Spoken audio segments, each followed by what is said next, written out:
Guys, I'm gonna show you something here. This is an aloe castiglione and it's flowering. And alam niyo, bihira lang siya mag-flower. And I typically don't pollinate aloes right now kasi I have no time for them and it's not my priority yet. And I'm making sure that they're actually taking a rest for now. Okay, kasi hindi nila season. But this one is flowering.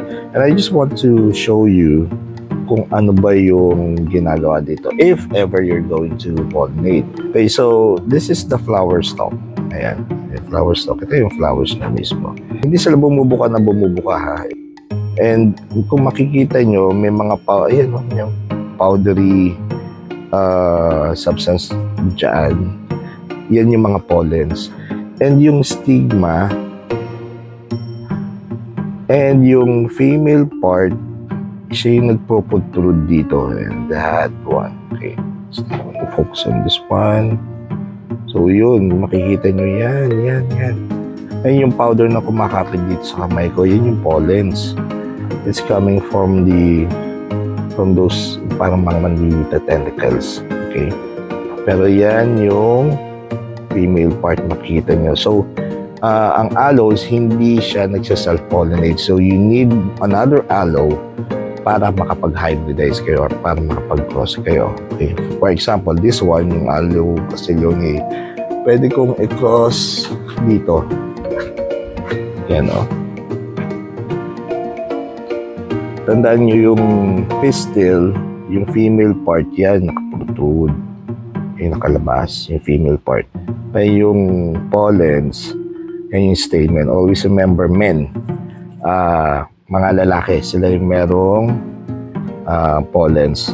The female part is this one. So, eto, ang female part, usually, ang alam ko, mas nagmamature siya late. Okay? Hindi nagkakasabay ang maturity ng pistil at stamen for aloes. And ganun rin with other cactus and succulents na napupunta ko, ha? Tulad nito, oh. Yan. Okay. So, paano tayo magpo-pollinate? For instance, I want to cross-pollinate this castiglione to this one. Okay? Yan. So, dito, maghahanap ako ng matured na pistil. Okay. Maganda yung nagpo-protrude and makikita nyo, for this one, like, for example, this one. Yan. Medyo wet yung female part. Makikita nyo, para siyang honeydew in the morning. Yun, ang ibig sabihin niya, maganda siya. Okay siya for pollination. Magiging mas receptive siya. And typically, mas okay siya during the first day na mag-mature yung female part. Second day, pwede rin naman, like this one, pwede rin naman, you can actually cross-pollinate na. Pero much better if first day pa lang during the maturity of the female part, nandun na yung cross-pollination, mas mataas yung success rate. And if ever that you come, if ever maging successful kayo, ganito magiging seed pod na. Okay? And then bubuka yan eh.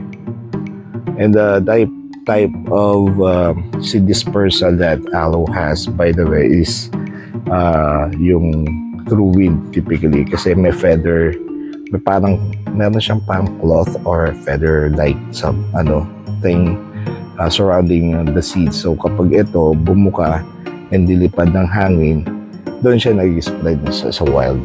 Okay?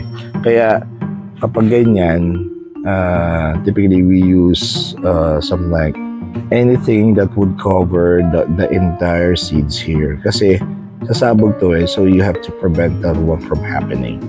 Okay, you can use cloth or yung net, something like that, something like this. Ayan. Kasi lang itatahi mo pa yun. Pero meron rin yung resealable na plastic. You can also use that one. So, ingat lang kasi kapag ganun, bubutasan yun para hindi maging moist or hindi magkaroon ng fungus ito. Kasi kapag fresh pa and you're going to enclose it, so ganung klase ng lalagyan. Minsan nagkakaroon ng fungus. So anyway,